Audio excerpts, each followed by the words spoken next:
Hey guys, welcome and welcome to Against Into My Life. I assume you clicked on this video because you read the title, and from the title you can tell that I'm going to be basically, yeah, that's what I'm going to do. Yeah, that's so true. I'm going to be ranking my favorite Avatar. I'm going to be ranking my favorite characters from the Avatar universe. So that includes Avatar: The Last Airbender and Legends of Korra. Or which one is it? Legend of Korra? Anyways, it doesn't matter. As I said in a previous video, I recently watched Avatar this past summer. And why did I say like that? I recently watched Avatar this past summer. That's how I say it. And then I watched Legend of Korra not too long after. And I just have a lot of things to say and nobody to say them to. So I am turning to my YouTube channel. So of course, as what happens when you binge watch a show, you form characters. No, you form bonds and attachments to some characters. And I'm here to present my favorite my favorite characters. Yes, I said this already. But before we start with the positive, let's get the negative out of the way. First we have Uncle Iroh. I don't really have a reason as to why I don't like him. I just don't. I just don't. He is funny sometimes, I'll admit that. He made me laugh sometimes, definitely. But for the most part, I just didn't get it. We just didn't vibe. We just didn't vibe. Next, Tenzin. He was annoying. He was stuck up. He was way too uptight. And he had this great thing where he continuously belittled and ignored his siblings' feelings. Yeah, we love to see it. It's called preferential child treatment or syndrome. And he is affecting everybody around him with his attitude, and I'm pretty sure he's the youngest, so he has the youngest child attitude as well. Him, you see, the thing is, I don't even want to dislike him. It's just that most of his jokes ended up annoying me rather than making me laugh. They're not the type of jokes that I laugh at, but he did make me laugh sometimes. But overall, when I see him come onto the screen, I'm just like, he's gonna do something that's gonna make me uncomfortable, Yeah, but that's all for my negativity for today. Now onto the main cause. Number 5, Azula. This is probably the best character in the entire Avatar universe. Not my personal favorite, but in my opinion, the best. Her arc, her complete storyline, written to perfection. Her abilities, like her commitment to her craft, the fact that she's younger than Zuko and is like firebending circles around him. Like, no offense to Zuko or anything like that, because I like Zuko, I think. But she definitely is outperforming him on that front. And there's nothing wrong with admitting that. And honestly, the only reason why she's on this list is because I have good taste. If she's not in your top, 10, I wouldn't consider you to be someone that has good taste, because I can see a good, beautifully written character when I see one. That sentence didn't make any sense, but I can acknowledge a beautifully and exquisitely written character when I see one. And even if it's good or bad, even if I don't agree with every single thing she does, I genuinely think this is a top tier character. The reason I like it her the most is genuinely her storyline. I just think every single thing from start to finish was executed in the best possible way that it could have. Maybe somebody else has a different opinion, but I know the overall consensus is that they did a very good job with her, and I agree with that. Thoroughly enjoyed her performance throughout the entire series, or book 1 and 2, 2 and 4, 2 and 3. Yes, that's what I meant to say. Number 4, Katara. I think this one is a bit of an unpopular opinion because you people have no taste, as we already established. People find her annoying, which, like, every other character on the show is annoying. I don't know what you're talking about, guys. I just think you're being sexist. That's a joke, by the way. Look at this. Who else is doing it like Katara when it comes to waterbending? A few people. Only a few people. She was taught by a master after all. But not many we've seen up to her caliber. And she's what, 12? If only you could see the face that I'm making right now. She's 12. She's driven. She's focused. She's level-headed. Probably the most level-headed person on that team. She's very caring and she's strong-willed. You know, you have some times where she acts out of character, and for me, I feel like that emphasizes parts of her main character. When the time when she almost killed the person that killed her mother, that is not something that you would expect Katara to do, but it only overemphasized her initial or her more front forward characteristics, her being protective and caring and stuff like that. That's my opinion, at least, you know. It's just my opinion, but I feel like she was a good person, and I really don't care about people calling her annoying, because as I said before, yo, it's a bunch of 12-year-olds who is not annoying. Number 3, we have Aang. Oh well. I'm gonna tell you the truth. I wasn't planning on putting him in this top 5. I didn't put him in here to appease anybody, no. But I was going through the list and I was like, there's no way Aang is not in this list. Not because I'm trying to appease anybody, not because I'm saying he's an avatar so he should be there, but I was just saying I would be lying to myself if I left him out. He's just so endearing. He's just a good kid. He's so fun. He's so, I don't know, like a character that you can really grow to love, or just like love from the get-go, because of how carefree he is, and how much he laughs and, you know, tries to be free. But then he can also get serious when it's necessary. He can get down to business. He's very talented in all that he does. He can be focused, or he is, just not all the time, you know. A good mix, in my opinion, and that makes for a well-rounded character, especially a 12-year-old, you know. Good kid. Number 2, Korra. And I'm gonna tell you the truth, I'm gonna spoil it right now, that this is my only character from Legend of Korra that's in this top 5, because even though I enjoyed Legend of Korra, I will accept the criticism that the characters were quite, you know, underdeveloped, a bit lackluster, a bit lacking. It's true, because, and I genuinely had to face the facts when I was making this list, and I realized that, yo, I don't even know the rest of the characters like that. The only one that I felt like I had some type of attachment to was Korra. And here's why. Buff. Short hair. Okay, let's be serious.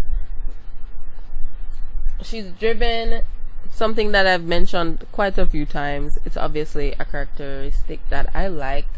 She is, for lack of a better word, unstoppable. Like, she's so determined that, like, she will not take no for an answer, except once. You know, as you can see from the last 2 pictures, she looks so defeated, and that is something that I can really relate to. I can be very strong-willed when I want to be, and I can be very determined. Those are people that I tend to look up to, but I love when I get a character that I can relate to. I don't think I've experienced anything as extreme as Korra did in the end of season 3, but sheesh. Like, it was really nice for me to watch. A lot of people like to complain about that season, especially leading into the 4th season, said they were finding the easy way out, making her have such a long response to trauma and stuff like that. Guys, I need you to remember that she almost died multiple times.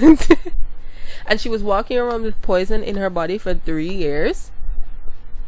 So we can cut her some slack, and I think the writers as well, because that was the part that I related to, not related to, but like that I was most immersed in the show, like gut wrenching, like I feel you, like I feel your pain. So because of that, seeing her go through that and being able to relate to the up and downs, and also liking her strong-willed,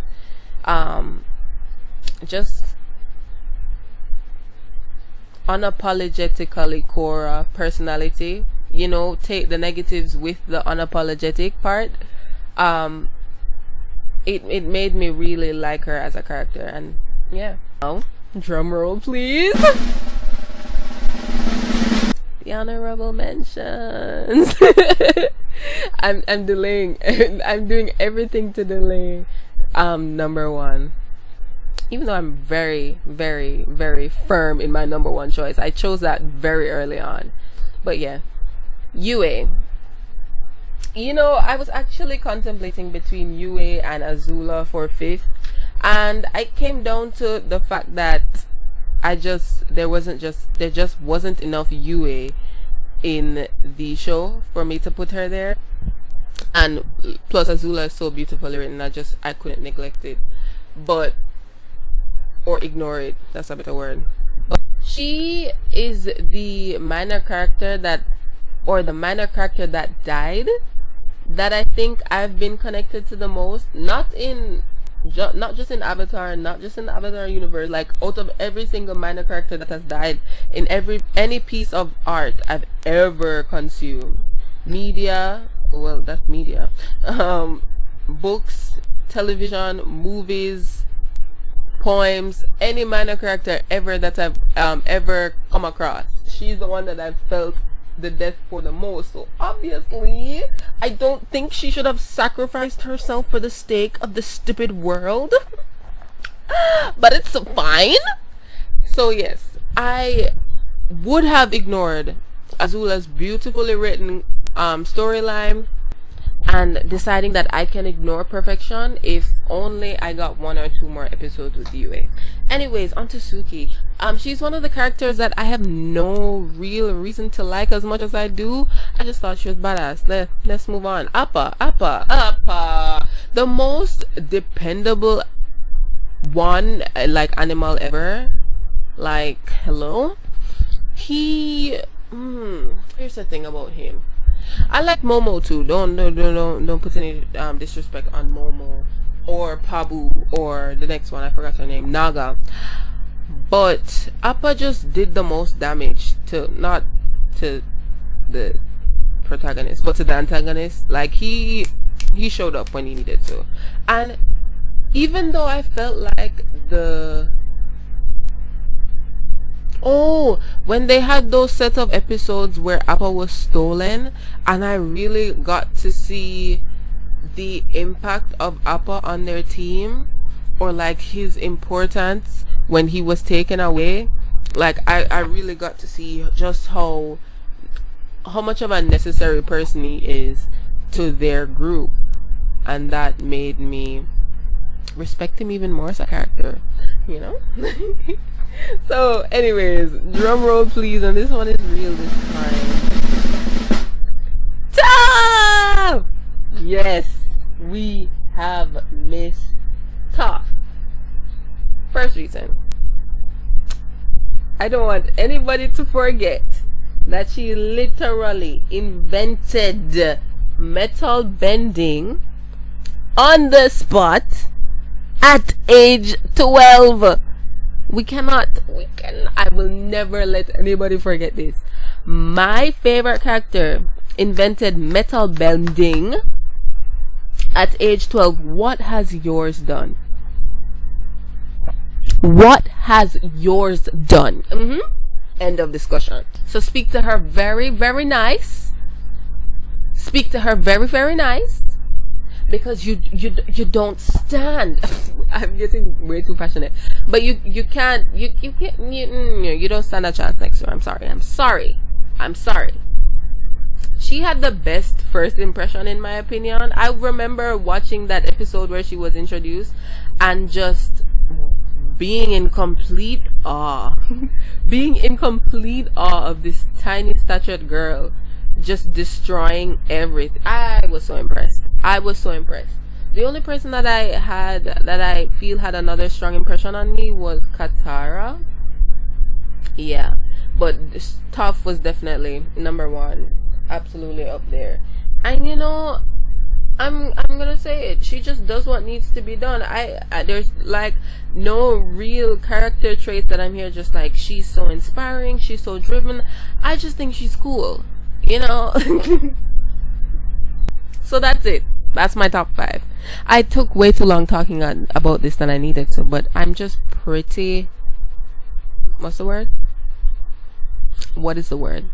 I'm just very passionate about my top 5, especially Toph. I chose Toph as my favorite character before they even got her to join the team, and she's been my favorite character in the entire Avatar universe since then. And that was almost the beginning, or in the beginning part of book 2. So way more than halfway into my journey into the Avatar universe, I just chose my number 1 character and I'm sticking to it. Because in my genuine opinion, nobody is beating her. Like, nobody is seeing Miss Toph. I just want to mention Sokka not being in any of the ranking, like, at all. I have nothing against Sokka. I like Sokka, actually. He definitely was the best comedic relief. Like, he was the funniest, not only in Avatar, but especially versus Bolin. Like, they're not comparable. Sokka is definitely the one on top. I really appreciated his sword fighting arc. I loved that part, actually. It's really, really good. But he'd probably just be in my top 7, which is still not bad. And if I extended this to a few more characters, then he would have been there. But I genuinely enjoyed his character, except when he was being sexist, like there. So I've made a tier list of, or no, I haven't made it yet, but by the time the video is out, I would have. But I will make a tier list of my favorite characters overall. So well, I'm not gonna make one my own. I'm gonna just rank them. So of all the characters on that tier list, you'd get to see a better view, or a better you get to see a comprehensive view of how I view the different characters. That's it. Thank you for watch. Oh god. the words are just not. It's late. It's like 11 o'clock. So the words are just not working today. But thank you for watching so much. Bye bye.